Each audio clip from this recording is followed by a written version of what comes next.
اور بھائی اللہ نے کب کہا ہے کہ مجھے تمہاری نمازیں چاہیے؟ اللہ تو کہتا ہے تمہیں تمہارے لیے نمازیں چاہیے، اور نماز کو اتنا کیجول بنا لیا انہوں نے۔ صحیح مسلم کے اندر حدیث ہے، آپ صلی اللہ علیہ وآلہ وسلم نے فرمایا بندے کے کفر اور اسلام کے درمیان فرق ہی نماز ہے۔ جو نماز پڑھتا ہے وہ مسلمان ہے، اور جو نماز نہیں پڑھتا وہ پاکستان کے شناختی کارڈ میں مسلمان ہے، اللہ کی ڈیفینیشن میں وہ عملاً کافر ہے۔ صحیح مسلم انٹرنیشنل نمبرنگ کے مطابق 246 نمبر حدیث ہے، آپ جا کے پی ڈی ایف کھول لیں اسلام 360 میں، جا کے 246 نمبر حدیث صحیح مسلم کتاب الایمان چیپٹر میں کھول کے دیکھ لیں کہ بندے کے کفر اور اسلام، شرک اور اسلام کے درمیان فرق ہی نماز ہے۔ آپ بے شک اپنے آپ کو مسلمان کلیم کرتے رہے، لیکن وہ شناختی کارڈ والا مسلمان ہے، نکاح طلاق والا مسلمان ہے، اس کا جنازہ بھی پڑھ دیا جائے گا، پیدا ہوگا اذان بھی دے دی جائے گی، اللہ کے حضور وہ مسلمان نہیں ہے، وہ بس کلمے کا ہی ہم احترام کرتے ہیں، ادروائز تو عملاً کافر ہے وہ۔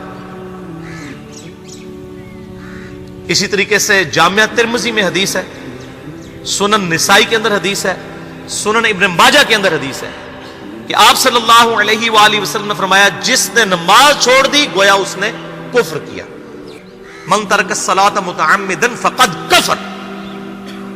اس سے زیادہ اور کیا سخت بات کی جائے کہ کسی کو یقین آئے کہ جس نے جان بوجھ کے نماز چھوڑ دی اس نے کفر کیا۔ اب جان بوجھ کے یہ نہ سمجھیے گا کہ جی میں بال بچیاں دے وہ کمائی کرتا رہنا تھا منو ٹائم نہیں ملتا۔ جان بوجھ کی ڈیفینیشن بھی نبی علیہ السلام نے بخاری اور مسلم میں موجود ہے کہ اگر کوئی شخص بے ہوش ہو جاتا ہے یا سویا رہ جاتا ہے، یہ دو آپشنز ہیں، یا تیسرا آپشن ہے وہ بھول جاتا ہے، تو جیسے یاد آئے اسی وقت وہ والی نماز پڑھ لے۔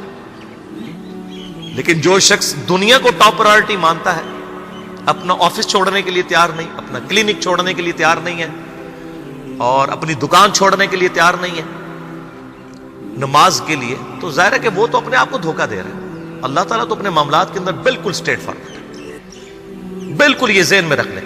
جامعہ ترمذی میں صحیح سند کے ساتھ موجود ہے، عبداللہ بن شفیق تابعی رحمہ اللہ تعالیٰ کہتے ہیں کہ صحابہ کرام علیہم رضوان صرف نماز کے چھوڑنے کو ہی اعمال میں سے کفر سمجھتے تھے، یعنی وہ کسی کو نماز پڑھتا ہوا دیکھتے تھے تو کہتے تھے یہ مسلمان ہے، اور کسی کو نماز پڑھتا ہوا نہیں دیکھتے تھے تو وہ کہتے تھے یہ کافر ہے۔ یہ جامعہ ترمذی ہے، یہ کوئی سٹوری بک نہیں میں سنا رہا آپ کو۔ مسند احمد میں صحیح سند کے ساتھ حدیث ہے، نبی صلی اللہ علیہ وآلہ وسلم نے معاذ ابن جبل سے فرمایا معاذ اللہ کے ساتھ کسی کو شریک نہ ٹھہرانا، خواہ تمہارے ٹکڑے ٹکڑے کر دیے جائیں، تمہیں سولی پہ چڑھا دیا جائے، تمہیں آگ میں جلا دیا جائے، اللہ کے ساتھ کسی کو شریک نہ ٹھہرانا، اور معاذ نماز بھی نہ چھوڑنا، کیونکہ جس نے نماز چھوڑ دی اللہ تعالیٰ کے ذمہ کرم سے وہ نکل گیا، اللہ کے حضور اس کے لیے کوئی حصہ نہیں ہے جس نے نماز چھوڑ دی۔ کتنا کرٹیکل ایشو ہے۔ اور اسی طریقے سے مسند احمد میں ہی ایک اور حدیث ہے کہ آپ صلی اللہ علیہ وآلہ وسلم نے فرمایا جس شخص نے اپنی زندگی میں نماز کی حفاظت کی، قیامت والے دن وہ نماز اس کے لیے نور ہوگی، نجات ہوگی، اور اس کے حق میں دلیل ہوگی، اور جس نے نمازوں کی حفاظت نہیں کی اس کے لیے قیامت والے دن کوئی نجات، کوئی نور اور کوئی دلیل نہیں ہوگی، الٹا اس کا حشر قارون، فرعون اور ابی ابن خلف کے ساتھ ہوگا، والعیاذ باللہ تعالی۔ یہاں تو ہم کہہ دیتے ہیں یا اللہ جو کچھ بھی ہے تیرے محبوب کی امت سے ہے، یعنی یا اللہ ہم نے تو اپنی اصلاح کوئی نہیں کرنی، ہمیں اسی طریقے سے ہی قبول کر لیں، والعیاذ باللہ تعالی۔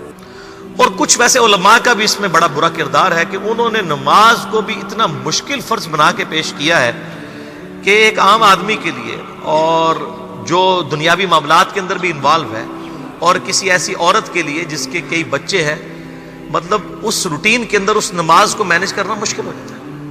ہمیں تو عشاء کی صرف 17 رکعتیں بتا دی گئی ہیں، حالانکہ 24 گھنٹے کے اندر ٹوٹل نماز کی رکعتیں 17 ہیں جن کی اکاؤنٹیبلٹی ہے۔ اور میں یہ بڑے یعنی وثوق کے ساتھ ایک ذمہ دار مبلغ کی حیثیت سے یہ بات کر رہا ہوں۔ آپ صحیح بخاری اور صحیح مسلم کھول کے دیکھ لیں، فرض نمازوں کی تعداد جو ہے وہ 5 آئی ہے، اور ان کی رکعتوں کی تعداد بھی بیان ہو گئی ہے۔ فجر کے 2 فرض، ظہر کے 4 فرض، عصر کے 4، مغرب کے 3 اور عشاء کے 4، اور سفر میں سارے 2 فرض ہیں، مغرب کے 3۔ یہ ٹوٹل 17 رکھتے ہیں جن کی اکاؤنٹیبلٹی، باقی جنہ گڑ پاؤ گے انہ میٹھا، وہ ساری نفلی عبادت ہے۔ وہ بخاری اور مسلم دونوں میں حدیث ہے، جس نے فرض کے علاوہ 12 رکعتوں میں استقامت کی اور وہ 12 رکعتیں آپ صلی اللہ علیہ وآلہ وسلم نے پڑھ کے بھی بتائیں. اور امہات المومنین میں سے سیدہ عائشہ نے، سیدہ ام سلمہ نے، سیدہ ام حبیبہ رضی اللہ عنہن نے روایت بھی کی کہ 2 فجر سے پہلے، 4 ظہر سے پہلے، 2 ظہر کے بعد، 2 مغرب کے بعد، 2 عشاء کے بعد. یہ 12 سنت موقدہ، جس نے یہ پڑھی اسے جنت میں محل ملے گا. اگر کوئی نہیں پڑھتا تو گنہگاری والا معاملہ کوئی نہیں ہے. اسی طریقے سے اس کے علاوہ ایک اور وطر کی نماز ہے جو سنت موقدہ ہے. وہ سیدنا مولا علی رضی اللہ تعالیٰ عنہ علیہ السلام کا قول ہے کہ وطر سنت ہے، سنت ہے، سنت ہے، مگر اسے مت چھوڑو. ہے سنت ہے لیکن تاکیدی ہے. آپ صلی اللہ علیہ وآلہ وسلم نے سفر میں بھی وطر اور فجر کی 2 سنتیں پڑھی ہیں، لیکن یہ صرف افضلیت کے اعتبار سے تاکیدی ہیں، ان کی کاؤنٹیبلٹی کوئی نہیں ہے. البتہ یہ ضرور ہے، سنن ابی داؤد میں ایک حدیث ہے کہ جس کی قیامت والے دن فرضوں میں کوتاہی نکل آئے گی تو اللہ تعالیٰ فرمائے گا میرے بندوں کی جو نفلی اور سنت عبادت ہے اس کو تول لو اور فرضوں کے ایکویلنٹ قبول کر لو. تو آپ اگر یعنی سنتیں پڑھیں گے تو اس کے ایکویلنٹ نفلوں کی کوتاہی پوری ہو جائے گی، ادروائز اکاؤنٹیبلٹی اس کی کوئی نہیں ہے. یہ ذہن میں رکھیے گا. صحیح بخاری اور مسلم دونوں میں حدیث موجود ہے. ایک صحابی آئے، انہوں نے کہا یا رسول اللہ صلی اللہ علیہ وآلہ وسلم میں جنت میں جانا چاہتا ہوں، مجھے کوئی شارٹ کٹ بتا دیں. آپ صلی اللہ علیہ وآلہ وسلم نے فرمایا اسلام لانے کے بعد نماز، فرض نماز کو قائم رکھ. پھر فرمایا فرض زکوٰۃ ادا کر، فرض روزے دے، روزے جو ہیں وہ ان کو ادا کر اور روزے رکھ. حج اس وقت فرض نہیں ہوا تھا، وہ زندگی میں ایک بار ہے. تو اس نے کہا یا رسول اللہ صلی اللہ علیہ وآلہ وسلم جتنا آپ نے مجھے بتایا نہ میں اس میں ایڈ کروں گا نہ اس میں سے کوئی چیز مائنس کروں گا. اور یہ کہہ کے وہ چلا گیا. آپ صلی اللہ علیہ وآلہ وسلم نے فرمایا اگر کسی نے کسی جنتی شخص کو دیکھنا ہے تو اس کو دیکھ لو جو یہ کہہ کے گیا کہ میں فرض نماز سے زیادہ کوئی نماز نہیں پڑھوں گا، صرف فرض روزہ ہی رکھوں گا، فرض زکوٰۃ ہی دوں گا. اب روزہ اور زکوٰۃ میں تو ہمارے علماء کو اور عام پبلک کو بھی جو دیندار لوگ ہیں ان کو ہضم ہوتی ہے کہ کوئی شخص یہ نہیں کہتا کہ بھئی پیر اور جمعرات کا روزہ. صحیح مسلم میں حدیث ہے کہ آپ صلی اللہ علیہ وآلہ وسلم کے نفلی روزوں کی یہ روٹین تھی. کوئی آپ کو یہ نہیں کہے گا کہ جس نے جمعرات اور پیر کا روزہ نہ رکھا اس کے رمضان کے روزے ہی قبول نہیں ہوں گے. کوئی کہتا ہے؟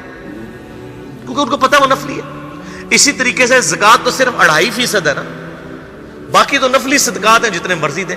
کوئی شخص نہیں کہتا کہ نفلی صدقہ نہ دیا تو آپ کی زکوٰۃ بھی قبول نہیں ہوگی. الٹا یہ کہتے ہیں وہ بس جی زکوٰۃ دے لو تو باقی سارا مال پاک ہے. لیکن جب فرض نماز کی باری آتی ہے تو اس وقت وہ 12 رکھتے بھی سنت موقدہ بیچ میں گھسیٹ دیتے ہیں. وہ بھی صرف فضیلت ہے.